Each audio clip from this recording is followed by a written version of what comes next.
শিশু সামিউল হত্যা মামলায় মা ও তার প্রেমিকের ফাঁসি। বাংলাদেশ একদিন যুদ্ধ বিমান তৈরি করবে আশা প্রধানমন্ত্রীর। শৃঙ্খলা নষ্টের চেষ্টা চলছে, সতর্ক থাকার নির্দেশ সেনাপ্রধানের।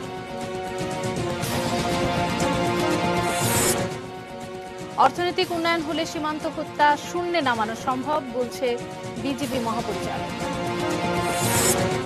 মেজর হাফিজের শোকজ মুক্তিযুদ্ধের অবমাননা মনে করেন ওবায়দুল কাদের।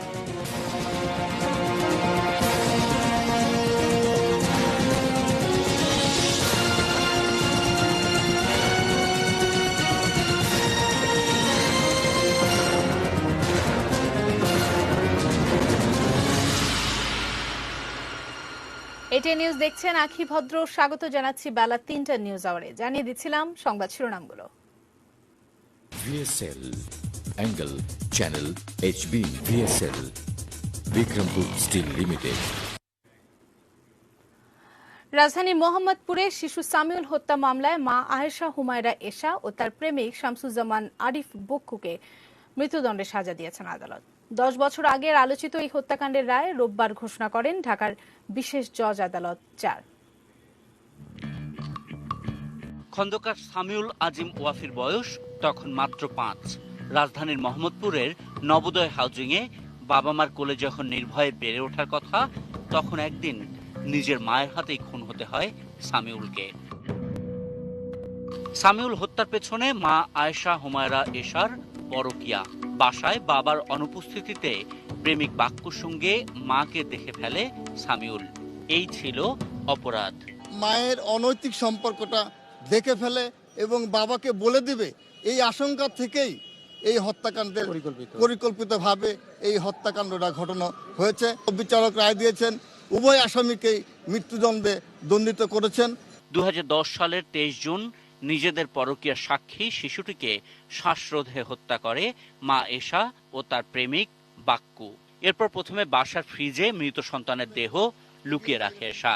পরদিন বস্তায় ভরে ফেলে দেওয়া হয় রাস্তায়। মরদেহ উদ্ধারের পর পুলিশের তদন্তে বেরিয়ে আসে মূল ঘটনা। সামিউলের বাবা কে এ আজম মামলা করেন। 2 আসামি অপরাধ স্বীকার করে জবানবন্দি দেয়। বিচার চলাকালে সামিউলের বাবা অসুস্থ হয়ে পড়ায় স্ত্রী এশার জামিন চান। এশা জামিন পাওয়ার পর একই বিবেচনায় জামিন পায় তার প্রেমিক বাক্কু। জামিন পেয়েই পালায় 2 ঘাতক। আর মামলার বাদী কে এ আজম এক পর্যায়ে মারা যান। আশিকুর রহমান অপু, এটি নিউজ, ঢাকা। বাংলাদেশ একদিন যুদ্ধ বিমান তৈরি করবে, বিজ্ঞান চর্চায় মহাকাশে পৌঁছে যাবে, এমন আশা প্রধানমন্ত্রী শেখ হাসিনার। বিমান বাহিনীর রাষ্ট্রপতি কুচকাওয়াজ অনুষ্ঠানে আজ কথা বলেন তিনি। বিশ্বের সঙ্গে তাল মেলাতে প্রশিক্ষণের মাধ্যমে নিজেদের যোগ্য করে গড়ে তুলতে নবীন কর্মকর্তাদের প্রতি আহ্বান জানান প্রধানমন্ত্রী। আনুষ্ঠানিকভাবে কর্মজীবনে প্রবেশ করলেন বিমান বাহিনীর একদল নবীন কর্মকর্তা। যশোরের বীরশ্রেষ্ঠ মতিউর রহমান ঘাঁটিতে রাষ্ট্রপতি কুচকাওয়াজে তাদের ব্যাচ পরিয়ে দেওয়া হয়। প্রধানমন্ত্রী শেখ হাসিনা গণভবন থেকে ভিডিও কনফারেন্সে সেই অনুষ্ঠানে যুক্ত হন। পরপর 2টি ডায়মন্ড ফরমেশন, প্রথম ফরমেশনের নেতৃত্ব দিচ্ছেন স্কোয়াড্রন লিডার তাসলিম ও তার সাথে রয়েছেন স্কোয়াড্রন লিডার হালিমুর। প্রধানমন্ত্রী তার বক্তব্যে নবীন কর্মকর্তাদের দায়িত্ববোধ এবং দেশপ্রেমের সঙ্গে কাজ করার নির্দেশ দেন। এদেশের স্বাধীনতা সার্বভৌমত্ব রক্ষা করা, দেশের মানুষের কল্যাণ করা, সার্বিক উন্নতি করা, এটাই আমাদের লক্ষ্য। বাংলাদেশকে আমরা ক্ষুধামুক্ত, দারিদ্র্যমুক্ত, উন্নত, সমৃদ্ধ বাংলাদেশ হিসেবে গড়ে তুলতে চাই। কাজে আমাদের বিমান বাহিনীর প্রতিটি সদস্য এবং বিশেষ করে আমার নবীন ক্যাডেট যারা, সবাইকে আমি এটিও বলবো যে আমরা যুদ্ধ করে বিজয় অর্জনকারী একটি দেশ, একটি জাতি, সে কথা সবসময় মাথায় রেখে, মনে সাহস রেখে, মাথা উঁচু করে বিশ্ব দরবারে চলতে হবে। প্রধানমন্ত্রী জানান, বিমান বাহিনীর আধুনিকায়নের জন্য কাজ করছে তার সরকার। অত্যাধুনিক সরঞ্জাম কেনা হয়েছে। বিশ্বের সঙ্গে তাল মেলাতে বাহিনীর সদস্যদের আরো যোগ্য হিসেবে গড়ে ওঠার তাগিদ দেন তিনি। এবং নিজেদেরকে প্রশিক্ষণের মাধ্যমে উপযুক্ত করে গড়ে তুলতে হবে। জাতিসংঘের শান্তিরক্ষা বাহিনীতে অংশগ্রহণ করি, সেখানেও বিভিন্ন দেশেরও আমাদের সদস্যরা আসে, বিমান বাহিনী, নৌবাহিনী, সেনাবাহিনী, সকলেই। তাদের সঙ্গে আমাদের তাল মিলিয়ে চলতে হবে। যে কোনো দিক থেকে বাংলাদেশ যেন কোনো কিছুতে যেন পিছিয়ে না থাকে। লালমনিরহাটে গড়ে তোলা হচ্ছে Bangabandhu Sheikh Mujibur Rahman aviation and aerospace বিশ্ববিদ্যালয়, যেখানে বিমান চলাচল, নির্মাণ, গবেষণা এবং মহাকাশ বিজ্ঞান চর্চার সুযোগ সৃষ্টি হবে। এর মাধ্যমে বাংলাদেশও একদিন মহাকাশ বিজয় করবে বলে আশা প্রধানমন্ত্রীর। আমি আশা করি হয়তো একদিন আমরা এই বাংলাদেশে যুদ্ধ বিমান, পরিবহন বিমান, হেলিকপ্টার তৈরিও করতে পারবো ইনশাল্লাহ। আর তাছাড়া আমরা মহাকাশে বিজ্ঞান চর্চা করা, হয়তো একদিন আমরা মহাকাশে পৌঁছেও যেতে পারি, সেই প্রচেষ্টা আমাদের থাকবে। করোনার মধ্যে বিমান বাহিনীর ভূমিকার প্রশংসা করেন প্রধানমন্ত্রী। সংক্রমণ রোধে সকলকে স্বাস্থ্যবিধি মেনে চলারও আহ্বান জানান তিনি। করোনার সময় সকলে স্বাস্থ্য সুরক্ষা মেনে চলবেন, মাস্ক ব্যবহার করবেন, হাত পরিষ্কার করবেন, হয় সাবান দিয়ে ধোবেন অথবা স্যানিটাইজার। মহসিন কবির, এটিএন নিউজ, ঢাকা।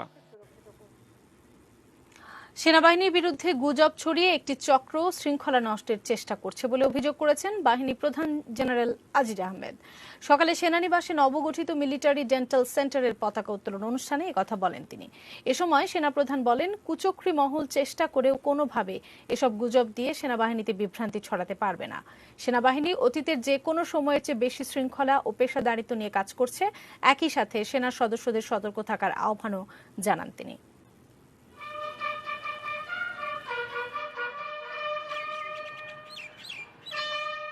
দেশ ও জাতির গর্ব বাংলাদেশ সেনাবাহিনীকে নিয়ে হাস্যকর প্রপাগান্ডা ও রিউমার ছড়িয়ে বিরাজমান স্থিতিশীল পরিস্থিতিকে অস্থিতিশীল করার অপচেষ্টায় লিপ্ত রয়েছে। কুচক্রী মহলের বোঝা উচিত, বাংলাদেশ সেনাবাহিনী অতীতের চেয়ে অনেক বেশি পরিপক্ক, প্রশিক্ষিত এবং পেশাদার সেনাবাহিনী, যাদেরকে এত প্রপাগান্ডা ও রিউমার ছড়িয়েও বিন্দু মাত্র বিভ্রান্তি সৃষ্টি করা সম্ভব হয়নি। কূটনৈতিক তৎপরতার পাশাপাশি সীমান্ত এলাকার অর্থনীতি ও শিক্ষার উন্নয়ন হলে সীমান্ত হত্যা শূন্যের কোটায় নামিয়ে আনা সম্ভব বলে মনে করেন বিজিবি মহাপরিচালক মেজর জেনারেল মোহাম্মদ শাফিনুল ইসলাম। সকালে বিজিবি দিবসে পিলখানায় সাংবাদিকদের প্রশ্নের জবাবে এই কথা বলেন তিনি। বর্ডার গার্ড বাংলাদেশ, বিজিবি সীমান্তের অতন্দ্র প্রহরী, জলে, স্থলে ও আকাশপথে এখন ত্রিমাত্রিক সক্ষমতার একটি বাহিনীতে পরিণত হয়েছে বিজিবি। করোনা মহামারীর এ সময়ে এবারের বিজিবি দিবস উদযাপিত হয়েছে কিছুটা ভিন্নভাবে। রোববার সকালে পিলখানায় বিজিবি সদর দপ্তরে রেজিমেন্টাল পতাকা উত্তোলনের মধ্য দিয়ে কর্মসূচি শুরু হয়। পরে মহান মুক্তিযুদ্ধে শহীদ ৮১৭ বিজিবি সদস্যের স্মরণে নির্মিত শহীদ মিনার, সীমান্ত গৌরবে ফুল দিয়ে শ্রদ্ধা জানান বাহিনী প্রধান মেজর জেনারেল মোহাম্মদ শাফিনুল ইসলাম।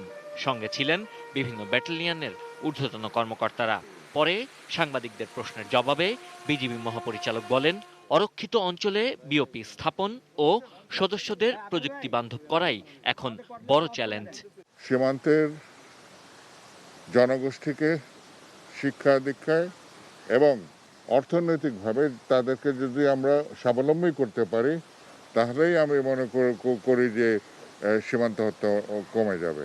আমাদের কিছু অরক্ষিত সীমান্ত আছে, বিশেষ করে পার্বত্য চট্টগ্রামে, এবং অনেক জায়গায় এক বিওপি থেকে আরেক বিওপির দূরত্ব ৮ থেকে ১০ কিলোমিটার উপরেও বেশি। তো সেখানে নতুন নতুন বিওপি স্থাপন করে এই গ্যাপটাকে কমানো, অরক্ষিত যে স্থানগুলো আছে সেখানে নতুন বিওপি স্থাপন করে সমস্ত সীমানা আমাদের নিয়ন্ত্রণে আনা একটা সামনে আমি মনে করি আমাদের একটা চ্যালেঞ্জ। বিজিবি সদস্যদের স্বাস্থ্য সুরক্ষার কথা মাথায় রেখে ভার্চুয়ালি বিশেষ দরবার অনুষ্ঠিত হয়। 2020 সালে বিভিন্ন ক্ষেত্রে উল্লেখযোগ্য অবদানের জন্য বিজিবি সদস্য ও কর্মকর্তাদের সম্মাননা দেয়া হয়। এছাড়া দিবসটিকে কেন্দ্র করে দিনব্যাপী রয়েছে নানা আয়োজন। সাব্বির আহমেদ, এটিএন নিউজ, ঢাকা।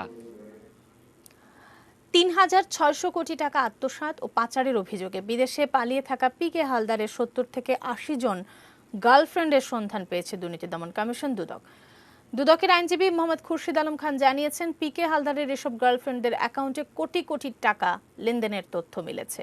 বিষয়টি তদন্ত কর্মকর্তার কাছে পাঠানো হবে। আগামী 3 জানুয়ারি হাইকোর্টের দেয়া নির্ধারিত তারিখে বিষয়টি আদালতে উপস্থাপন করা হবে।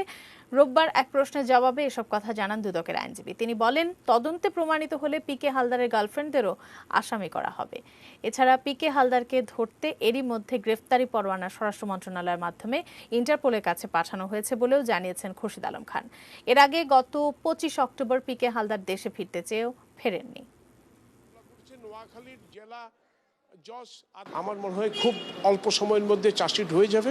আর মাননীয় মহানগর দায়রা জজ আদালত থেকে যে ওয়ারেন্ট অফ অ্যারেস্টে পেয়েছি সেটা আমরা অলরেডি ট্রান্সমিট করে দিয়েছি মিনিস্ট্রি অফ হোমকে, এবং আমার জানা মতে মিনিস্ট্রি অফ হোম অলরেডি ইন্টারপোলকে এটা পাঠিয়ে দিয়েছে। সে অবিবাহিত ছিল, তার অসংখ্য গার্লফ্রেন্ড ছিল, তাদের নামে সে বেনামে অনেকগুলি সম্পত্তি করেছে। আমরা অনেকগুলি ডাটা পেয়েছি অলরেডি। ফ্রেন্ডের অ্যাকাউন্টে টাকা গিয়েছে, আমরা সেই তথ্য পেয়েছি, এবং সেই টাকাটা পিকে হালদারের কোম্পানি থেকে গিয়েছে। সেই টাকাটা কিভাবে লেয়ারিং হচ্ছে সেটা তো আমার দেখার বিষয়। ওই টাকা লেয়ারিং করতে গিয়ে ওই ব্যক্তির নাম যদি চলে আসে, এই ধরনের প্রায় আমার মনে হয় 70-80টা অ্যাকাউন্টে দিয়েছে। একদা যিনি ছিলেন দেশের বিচার ব্যবস্থার সর্বোচ্চ ব্যক্তি, তাকেই এখন অপরাধীর মতো বিদেশ থেকে ধরে আনার পরিকল্পনা করতে হচ্ছে। হুন্ডির মাধ্যমে অর্থ পাচার করে আমেরিকা একাধিক বাড়ি কেনার পর সাবেক প্রধান বিচারপতি এস.কে. সিনহা সম্পর্কে দুদকের ভাবনা এখন এরকমই। দেখুন তাওহিদ সরফের বিশেষ প্রতিবেদন।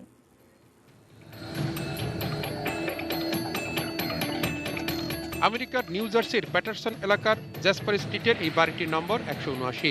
2018 সালে বাড়িটি কিনেন অনন্ত কুমার সিনহা, বাংলাদেশের সাবেক প্রধান বিচারপতি এস.কে. সিনহা ছোট ভাই তিনি, যিনি পেশায় দাঁতের ডাক্তার। অনুসন্ধানে দুদকের কাছে তথ্য এসেছে, অনন্ত সিনহা প্রায় $2 লাখ ঋণ নিয়ে $1.5 লাখ দিয়ে বাড়িটি কিনেন 2018 সালের জুন মাসে। কাছাকাছি সময় তিনি আরও একটি বাড়ি কিনেছেন প্রায় $3 লাখ খরচ করে। অনন্ত কুমার সিনহার নামে 2018 সালের এপ্রিল থেকে জুন মাত্র 2 মাসে নিউ জার্সির ভ্যালি ন্যাশনাল ব্যাংকে জমা হয় প্রায় $2 লাখ। একই বছর মার্চ থেকে মে এই 2 মাসে জমা হয় $60,000 কিছু বেশি, যা ইন্দোনেশিয়া এবং কানাডা থেকে রয় গ্রুপের নামে একটি প্রতিষ্ঠান দিয়েছিল। দুদকের কাছে আসা তথ্য বলছে, অনন্ত কুমার সিনহা প্রায় $1.5 লাখ চেক সংগ্রহ করতে তার বড় ভাই এস.কে. সিনহাকে নিয়ে ভ্যালি ন্যাশনাল ব্যাংকে গিয়েছিলেন।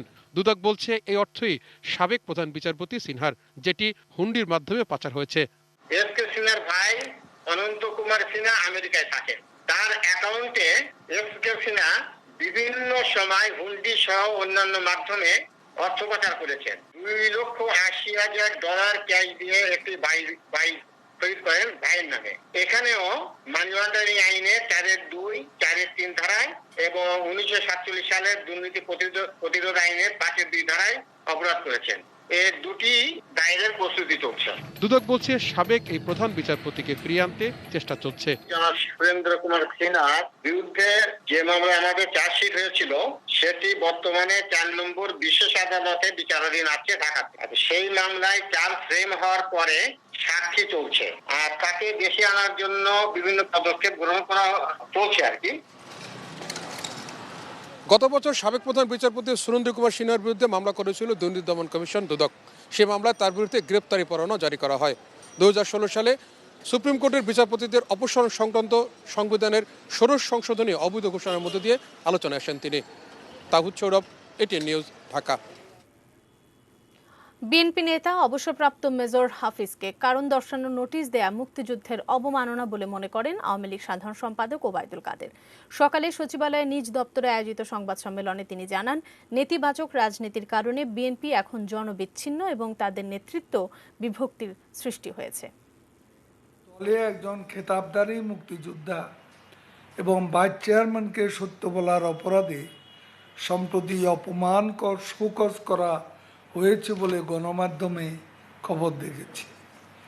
এর মাধ্যমে দেশের মুক্তিযুদ্ধ এবং মুক্তিযোদ্ধাদের প্রতি অবমাননাকার আচরণই ফুটে ওঠে।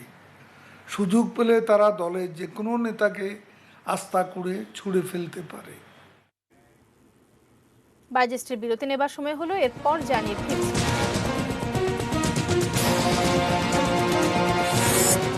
শৈত্যপ্রবাহে কাঁপছে উত্তরাঞ্চলের কয়েকটি জেলা। শেরপুরের শ্রীবরদীতে সুদি কারবারে অতিষ্ঠ মানুষ।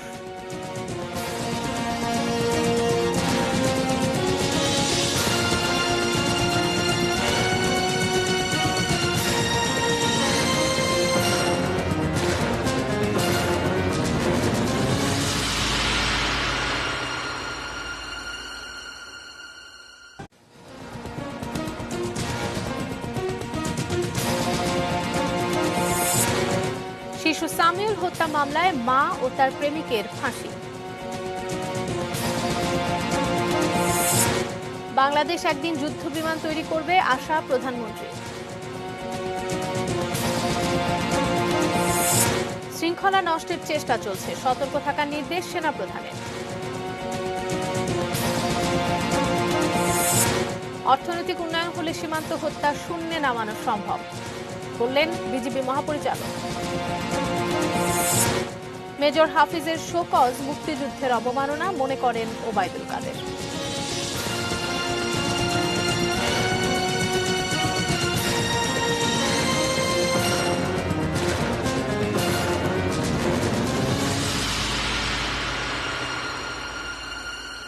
বিরতির পর ফিরে এসে সবাইকে আরো একবার স্বাগত জানাচ্ছি নিউজ আওয়ারে। ফিরতে ফিরতে জানিয়ে দিচ্ছিলাম শিরোনামগুলো।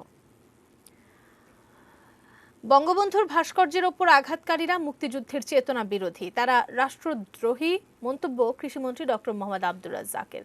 বঙ্গবন্ধুর ভাস্কর্য ভাঙার প্রতিবাদে সকালে জাতীয় সংসদ ভবনের সামনে কৃষি মন্ত্রণালয় আয়োজিত মানববন্ধনে এই কথা বলেন তিনি।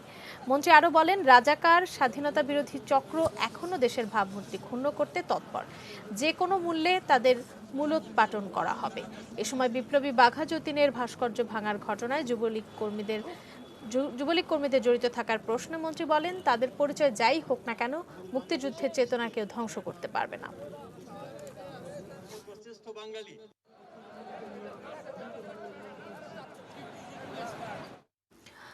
বিচার ব্যবস্থার প্রতি জনগণের আস্থা ফেরাতে বিচারক ও আইনজীবীদেরকে দুর্নীতিমুক্ত ও নিরপেক্ষ থাকার আহ্বান জানিয়েছেন আইনমন্ত্রী অ্যাডভোকেট আনিসুল হক। সরকারি কৌঁসুলি, জিপি ও পাবলিক প্রসিকিউটর পিপিদের এক ভার্চুয়াল প্রশিক্ষণ অনুষ্ঠানে আজ কথা বলেন তিনি। বিচার প্রশাসন প্রশিক্ষণ ইনস্টিটিউট আয়োজিত 3 দিনের এই প্রশিক্ষণ চলবে 22 ডিসেম্বর পর্যন্ত। আইনমন্ত্রী বলেন, মামলা জটের চ্যালেঞ্জ মোকাবেলায় প্রধানমন্ত্রীর বিভিন্ন পদক্ষেপ বাস্তবায়নে বিচারক ও আইনজীবীদের আরও তৎপর হতে হবে। 30 লাখেরও বেশি মামলা ঝুলে আছে জানিয়ে তার দ্রুত নিষ্পত্তির ক্ষেত্রে সততা ও পেশাদারিত্ব বজায় রাখারও আহ্বান জানান তিনি।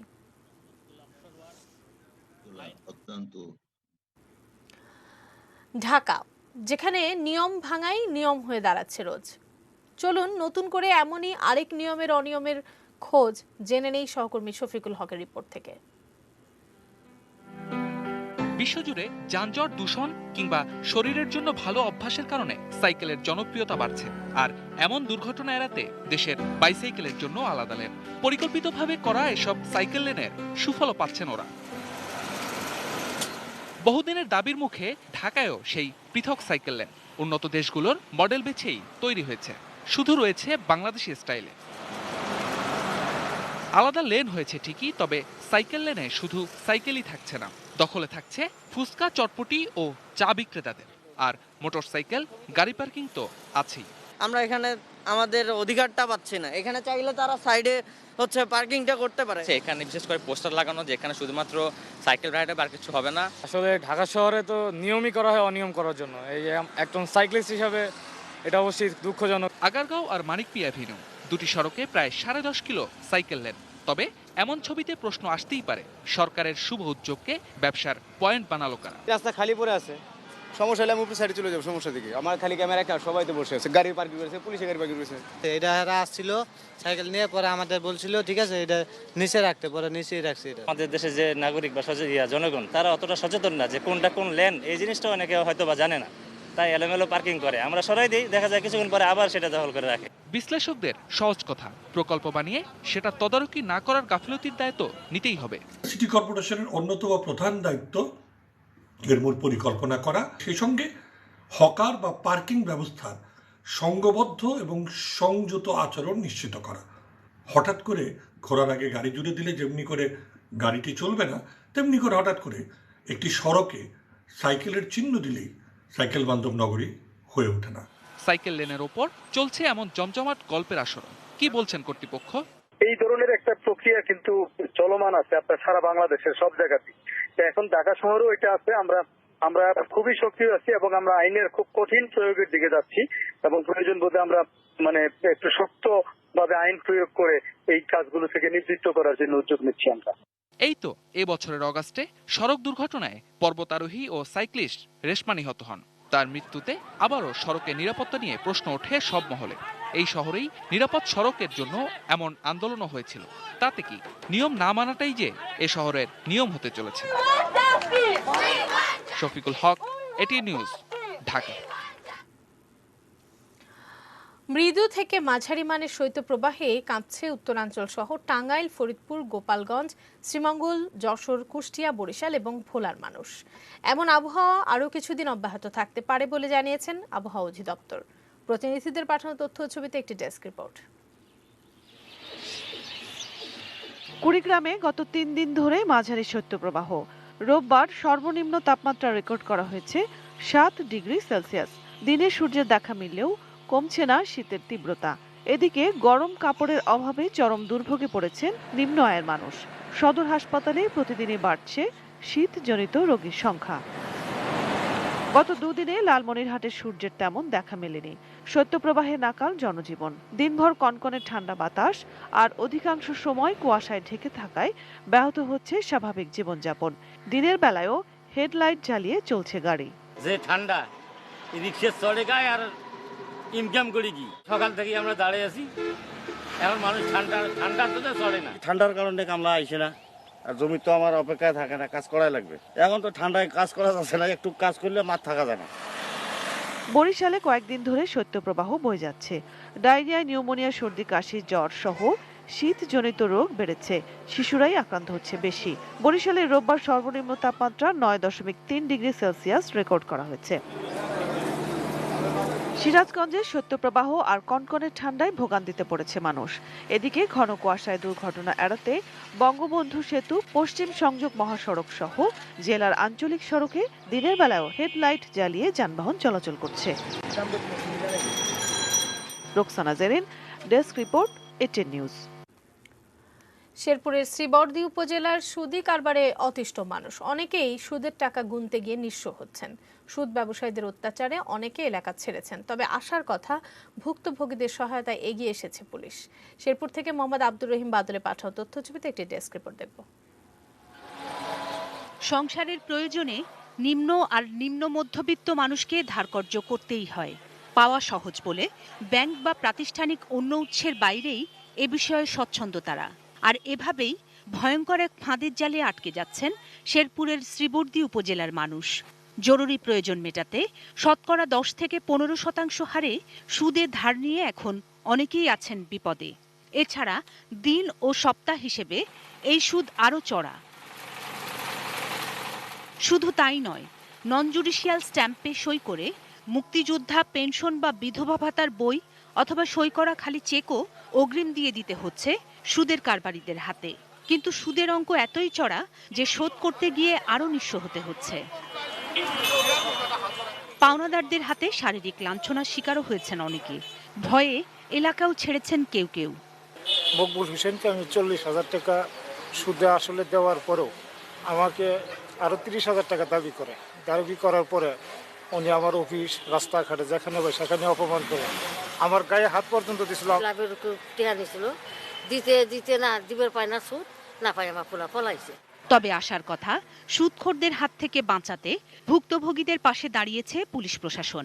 5 লক্ষ টাকার বিপরীতে তাকে 15 লক্ষ টাকা দিচ্ছে।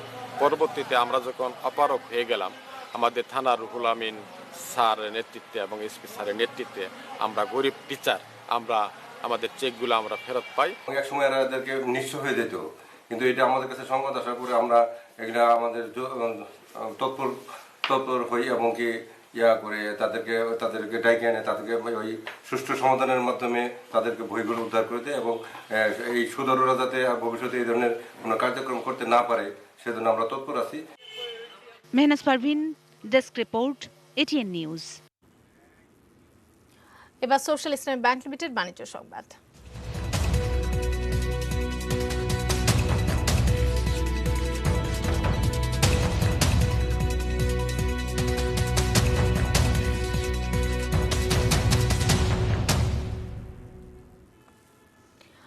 কাঁচা পাটের দাম না কমলে আগামী মাসগুলোতে পাট পণ্যের রপ্তানি ধাক্কা খাওয়ার আশঙ্কা করছেন ব্যবসায়ীরা।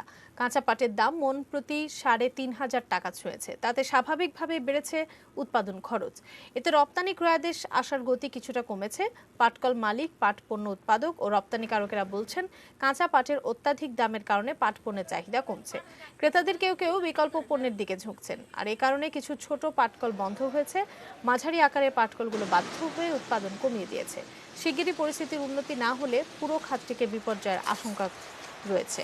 জুলাইয়ে কাঁচা পাট বিক্রির মৌসুমের শুরুতে মন প্রতি দাম ছিল ২০০০ থেকে ২২০০ টাকা। বর্তমানে প্রতি মন কাঁচা পাট ২৬০০ থেকে ৩৫০০ টাকায় বিক্রি হচ্ছে। গত বছর এই সময় দাম ছিল সর্বোচ্চ ২৫০০ টাকা।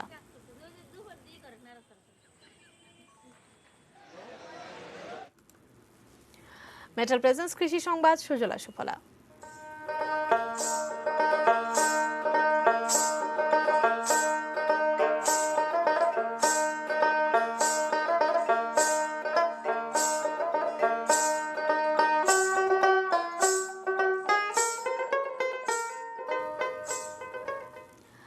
চুয়াডাঙ্গায় ভুট্টা খেতে ব্যাপক হারে ফসল বিধ্বংসী ফল আর্মিওয়ার্ম পোকার আক্রমণ দেখা দিয়েছে। কীটনাশক ব্যবহার করে প্রতিকার পাচ্ছেন না কৃষক, ফলন বিপর্যয়ের আশঙ্কায় রয়েছেন তারা। কয়েক বছর ধরে চুয়াডাঙ্গায় ভুট্টা আবাদ করে লাভবান হচ্ছেন কৃষকরা। এবছর জেলায় ৪ উপজেলায় ৫০,০০০ হেক্টর জমিতে ভুট্টা চাষের লক্ষ্যমাত্রা নির্ধারণ করা হয়। উৎপাদনের লক্ষ্যমাত্রা ধরা হয়েছে ৫,৩৩,০০০ মেট্রিক টন। কিন্তু গত বছরের মতো এবারও জেলার বোয়ালমারী, ডিঙেদহ, মুন্সিগঞ্জ সহ কয়েকটি মাঠের ভুট্টা খেতে ফসল বিধ্বংসী ফল আর্মিওয়ার্ম পোকাটি দ্রুত ছড়িয়ে পড়ছে মাঠের পর মাঠ। খেতে কীটনাশক দেওয়া হলেও তাতে কোনো কাজ হচ্ছে না। অভিযোগ, এই দুঃসময়েও কৃষি অফিসের কর্মকর্তাদের মাঠে দেখা মিলছে না। তবে কৃষি কর্মকর্তা বলছেন, পোকার আক্রমণে তেমন ক্ষতির কোনো আশঙ্কা নেই। যে বিষ নিয়ে এসে দেওয়া আছে ওই বিষে তো কোনো কাজ করছে না, তাহলে এখন কি করা যায়? আমরা যে ৮,০০০ টাকা বিঘে নিয়ে এই চাষে তো আমরা কিছুই লাভবান হব না। তাহলে এগুলা দেখার সরকার যখন নির্দেশ দিয়েছে তাদের লোকজন নিয়ে আমাদের তো এগুলো দেখে তদন্ত নেওয়ার দরকার। কৃষি অফিসার আসে না মাঠে, আমি তো দেখি না কারো আসতে। শীতে এই পোকার বৃদ্ধি বা বংশ বিস্তার ক্ষমতা অনেকটা কমে যায়, যে কারণে প্রাথমিকভাবে এটি ক্ষতি মনে হলেও, পাতা খেলেও কিন্তু আলটিমেট ফলনে আমরা গতবারে কোনো এর ফলনের প্রভাব দেখিনি। এবার আশা করছি যে এই পোকার দ্বারা ফলনের ক্ষতি হবে মনাইতে হবে না। বাজেটের বিরতি নিচ্ছে, আবারও এরপর জানিয়ে দিচ্ছি।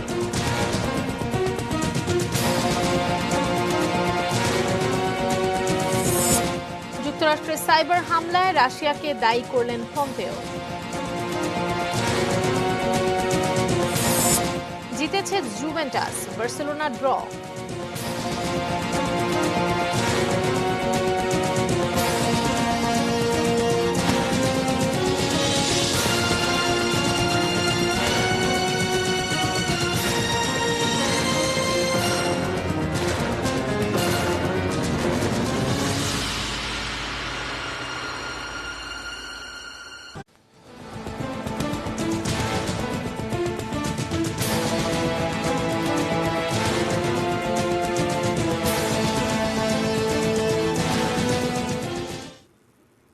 বিরতির পর ফিরে এসে সবাইকে আরো একবার নিউজ আওয়ারে স্বাগত জানাচ্ছি। এবার দেশের বাইরের খবর জানিয়ে দেব।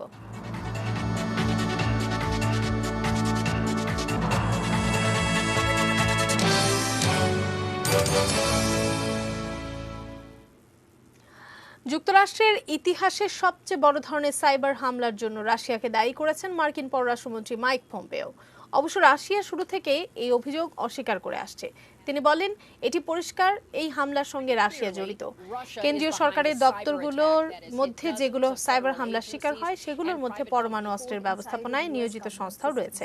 তবে মার্কিন কর্তৃপক্ষ জানিয়েছে এতে পরমাণু অস্ত্রের নিরাপত্তা বিঘ্নিত হয়নি। মূলত তথ্য প্রযুক্তি প্রতিষ্ঠান সোলারউইন্ডসের ব্যবহৃত সফটওয়্যারই এই সাইবার হামলার শিকার হয়। ১ মাস ধরে এই হামলা চললেও গত সপ্তাহে প্রকাশ পায় এটি। তবে পররাষ্ট্রমন্ত্রী সাইবার হামলায় রাশিয়াকে দোষারোপ করলেও এ বিষয়ে সন্দিহান প্রেসিডেন্ট ট্রাম্প। তিনি বলেন, রাশিয়া নয় বরং চীন জড়িত থাকতে পারে। তার মতে, গণমাধ্যম সাইবার হামলার ঘটনাকে অতিরঞ্জিত করছে।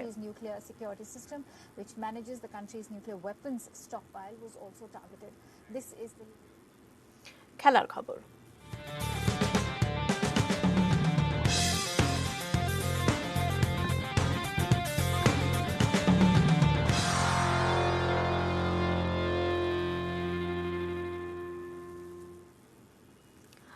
রাজধানীর পল্টনে শহীদ তাজউদ্দিন আহমদ মিলনায়তনে শুরু হয়েছে বঙ্গবন্ধু জন্মশতবার্ষিকী ব্যাডমিন্টন র্যাঙ্কিং প্রতিযোগিতা। প্রধান অতিথি হিসেবে উপস্থিত থেকে প্রতিযোগিতায় উদ্বোধন করেন স্থানীয় সরকার মন্ত্রী তাজুল ইসলাম। এবারের প্রতিযোগিতায় 113 জন পুরুষ এবং 29 জন নারী খেলোয়াড় অংশ নিচ্ছেন। চ্যাম্পিয়ন পাবেন 4 লাখ টাকা, যা এখন পর্যন্ত কোনো ব্যাডমিন্টন প্রতিযোগিতায় সর্বোচ্চ প্রাইজ মানি।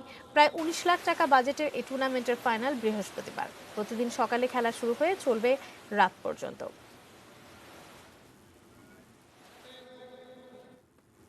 স্প্যানিশ লিগে আবারও পয়েন্ট হারিয়েছে বার্সেলোনা। শনিবার রাতে ভ্যালেন্সিয়ার সঙ্গে 2-2 গোলে ড্র করেছে রোনাল্ড কোম্যানের দল। নিউ ক্যাম্পে খেলা শুরুতে পিছিয়ে পড়ে বার্সা। 29 মিনিটে মুক্তার দিয়াখাবির গোলে এগিয়ে যায় ভ্যালেন্সিয়া। 45 মিনিটে পেনাল্টি থেকে গোল করতে ব্যর্থ হন মেসি, তবে গোলরক্ষকের ফিরিয়ে দেওয়া বল ক্রস বাড়ান আলবা, আর হেড থেকে বল জালে জড়ান মেসি। 52 মিনিটে রোনালদো আরাহোর গোলে লিড পায় স্বাগতিকরা। 69 মিনিটে ম্যাক্সি গোমেজ ভ্যালেন্সিয়াকে সমতায় ফেরান। এরপর আর কোনো দলে গোলে দেখা না পেলে শেষ পর্যন্ত 2-2 গোলের ড্র নিয়ে মাঠ ছাড়ে কাতালানরা। লিগে টানা 2 জয়ের পর আবারও পয়েন্ট হারল বার্সেলোনা। এই ড্রয়ে 13 ম্যাচে 21 পয়েন্ট নিয়ে টেবিলে পঞ্চম স্থানে রয়েছে বার্সা। এক ম্যাচ বেশি খেলে 15 point ভ্যালেন্সিয়ার। De Jong se pelea por pegar al arco, está el segundo gol de Araujo. ¡Gol! Buscó de media vuelta. শেষ করব, তবে তার আগে এক নজরে শিরোনামগুলো দেখে নেব আরেকবার।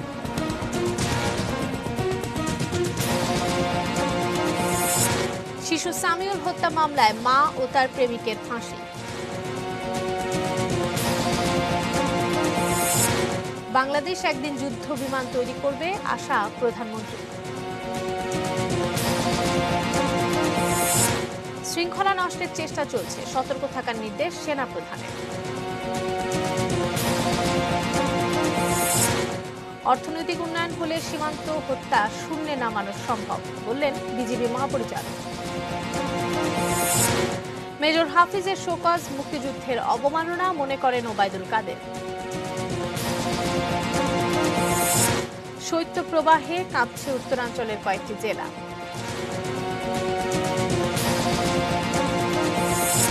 শেরপুরের শ্রীবর্ধিতে সুদী কারবারে অতিষ্ঠ মানুষ। যুক্তরাষ্ট্রের সাইবার হামলায় রাশিয়াকে দায়ী করলেন পম্পেও।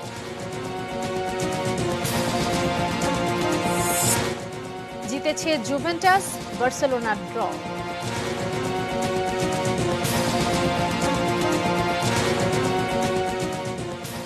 এই ছিল নিউজ আওয়ারে। সঙ্গে থাকুন, দেখতে থাকুন এই যে নিউজ আর এই নিউজের ব্রেকিং নিউজ। আপনার মোবাইলে পেতে স্টার্ট লিখে স্পেস দিয়ে AN লিখে পাঠিয়ে দিন 5959 নম্বরে।